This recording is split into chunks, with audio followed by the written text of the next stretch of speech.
Silakan duduk. Ya, terima kasih. Nyaman ya seadanya. Ya, nggak apa-apa Ibu. Dengan siapa? Saya Risha. Oh, Risha. Risha dari mana? Saya dari Jakarta, Bu. Oh, dari Jakarta. Ya. Sebelum kesini kemana dulu? Dari itu saya dari jajan dulu, aku biasa lah ya, jadi refreshing lah buat suasana hati biar lebih fresh. Itu kan namanya kota Jakarta kan. Ya ampun, metropolitan bener-bener kayak pusing gitu ya, nggak ada pencerahan kan. Kalau di Bandung tuh suasananya lebih sejuk. Iya. Kan ya udahlah, saya jalan-jalan dulu sebentar, ya udah lagi udah langsung. Terus kan Risha mau kesini mau ngapain? Kedatangan saya ke sini tuh ya Bu, saya mau konsultasi dan saya mau berbagi cerita tentang kehidupan saya. Menurut saya itu kayak berat banget buat diceritain ke orang lain, dan saya butuh orang yang benar-benar pas dan profesional dalam menangani permasalahan saya ini gitu. Dan saya rasa orang lain kan biasanya lagu ya, orang kan namanya juga netizen gitu. Iya. Jadi sekarang harapannya kalau udah melakukan proses konseling ini harapannya apa? Harapan saya sih memberikan motivasi buat kehidupan saya ke depannya gitu ya Bu, biar saya tuh nggak kayak gini terus gitu. Saya juga pengen berubah gitu. Saya pengen berubah pada diri saya sendiri gitu. Karena di sisi lain kan orang-orang juga kan membutuhkan motivasi untuk diri sendiri gitu. Ya. Semangat juga ya untuk keinginannya. Nah, dalam proses konseling ini kita kasih waktu ya. Ya Bu. 45 kali 1 ya, 45 menit satu kali pertemuan, dan ada 3 kali sesi. Itu kita tahap tadi yang pertama itu adalah attending, itu tadi perkenalan bagaimana saling mengenal. Nah, Deriska udah kenal nama saya? Belum Bu, saya taunya dari teman saya aja sih Bu. Oh, berarti kalau kesini konseling sini dari teman ya, bukan dari kemauan sendiri ya? Nah, dari teman saya rekomendasi gitu ya, saya rasa oke lah gitu. Oh iya, perkenalkan juga nama saya Yuni. Ya, kebetulan saya di sini membantu orang-orang yang membutuhkan gitu ya. Kita saling sharing, saling berbagi. Derisa tadi masalahnya pengen motivasi. Kenapa mau motivasi? Ada apakah Risa itu pengen motivasi, diberikan motivasi? Apakah ada masalah sebelumnya atau apa hal yang mengganjal dari Risa itu? Boleh diceritakan? Gini ya Bu ya, sebenarnya tuh cerita saya sih udah lumayan cukup lama ya, yang saya alami dari 2014 sampai 2017, 4 tahun lalu saya pernah suka sama cowok, tapi ya gitulah Bu ya, namanya kita tidak bisa memaksakan perasaan orang lain. Nah, selama 4 tahun itu saya ngerasa tertekan dengan perasaan saya sendiri, saya terlalu memaksakan kehendak saya sendiri. Oke Risa, menurut Risa apa sih yang menurut Risa itu tertekan gitu selama 4 tahun ya? Itu tertekannya bagaimana? Boleh diceritakan lebih mendalam gitu ya?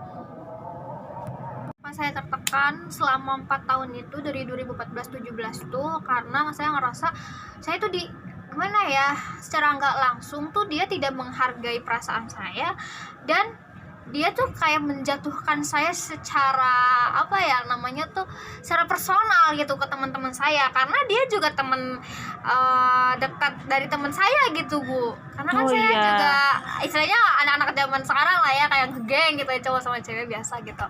Nah, jadi dia tuh kayak ngintimidasi gitu, dia kayak rasis gitu sama saya. Dia nggak pernah mau ngebahas saya ketika forum-forum tertentu, ketika kita ngumpul dia selalu nggak mau bahas saya gitu, dia selalu menghindar, bahkan sosial media saya pun dia blokir gitu. Jadi saya ngerasa ini orang kayak kebangetan banget gitu kan.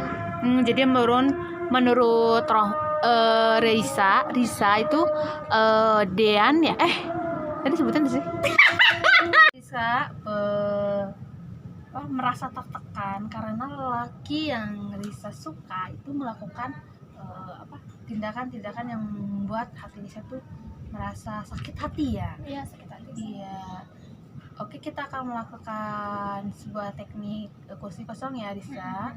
Tadi sudah dijelaskan, sekarang kita mulai ya. Saya akan sebagai pengamat saja. Siap. Silahkan ya. Saya di belakang ya.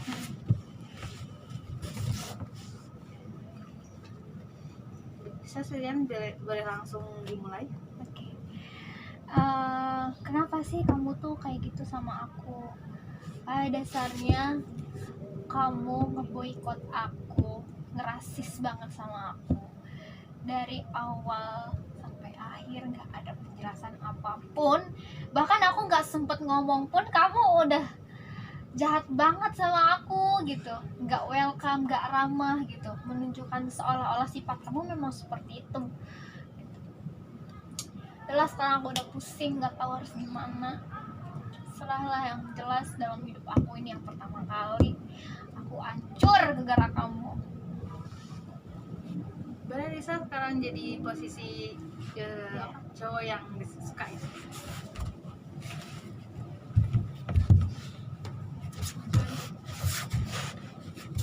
Ya sebenarnya aku sih nggak ada niat kayak gitu ya, cuman kamu aja yang keterlaluan sama aku.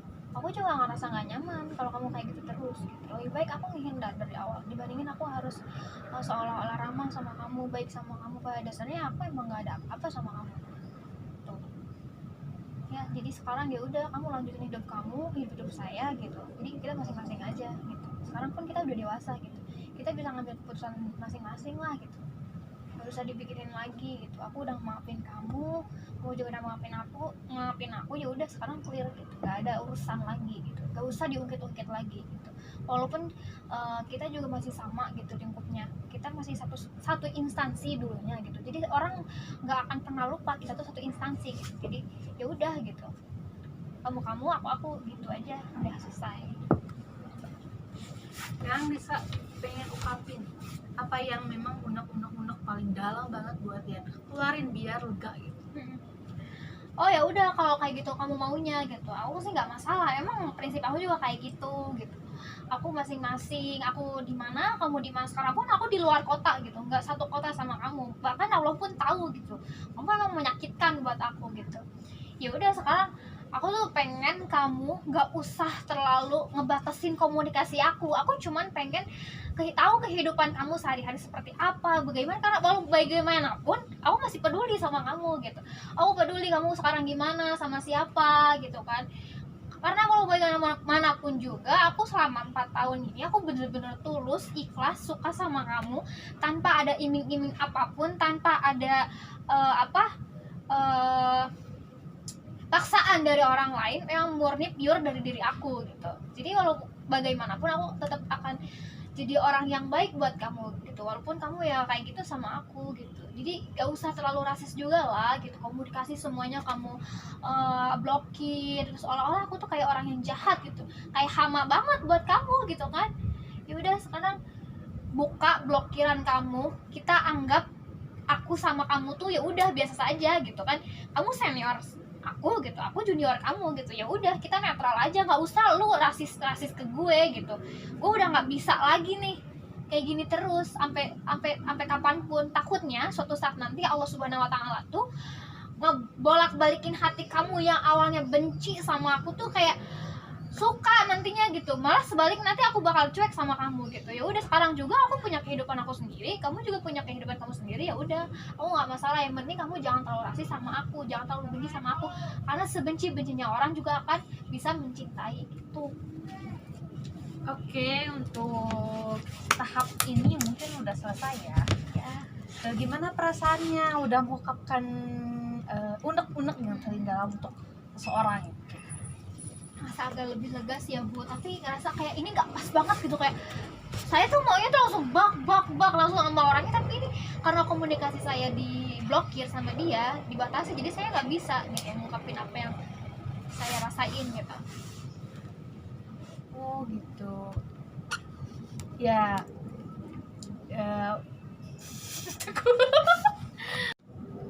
Jadi saat ini Risa harus menghargai keputusan dari lelaki yang Risa sukai. Kita kan tidak bisa memaksakan bahwa kita berteman dengan lelaki itu, komunikasi dengan itu kan itu punya hak dan privasi masing-masing. Jadi mungkin Risa itu harus mengubah pola pikir Risa juga ya. Dan tadi juga dari segmen kursi kosong, Risa berkata bahwa sudah memaafkan dan kita pengen hidup masing-masing. Nah, itu kan udah dari alam bawah sadar Risa itu pengen memaafkan, pengen melupakan. Nah, kita pelan-pelan untuk melupakan, untuk saling sama-sama berubah, saling mungkin dia memang sudah mengambil sikap tidak ingin berhubungan dengan saya. Ya sudah, walaupun tidak bisa berkomunikasi secara langsung dan bisa berkeinginan dia komunikasi lebih jelas, tapi mungkin yang lelaki itu sudah mengambil sikap yang memang tidak mau berurusan dengan Risa. Ya udah, berarti tinggal Risa, ya sudah, Risa kan sudah memaafkan, jadi tinggal pelan-pelan untuk melupakan laki-laki yang emang Risa 4 tahun itu ya, yang 4 tahun lebih Risa sukai itu. Dan mungkin Risa sekarang bisa mencari sesosok yang emang benar-benar ada untuk Risa ya. Mungkin untuk sesi konseling ini sudah sekian ya, karena sudah 45 menit kita melakukan konseling. Mungkin untuk tahap selanjutnya, untuk pertemuan selanjutnya kita bisa atur jadwal untuk saya. Kalau ada hal yang pengen diceritakan lebih jauh, kita akan ada di pertemuan selanjutnya. Oke. Terima kasih. Oke Bu, terima kasih untuk waktunya, dan semoga apa yang hari ini saya dapatkan bisa saya aplikasikan pada diri saya sendiri untuk kedepannya gitu. Amin. Mungkin nanti kalau misalkan saya ada butuh ke Ibu buat konsultasi lagi boleh ya? Boleh, betul kita sesuai jadwal ya. Oke. Terima kasih ya. Sekarang kan lagi corona ya, jadi salamannya gini aja. Corona. Ya. Salam corona.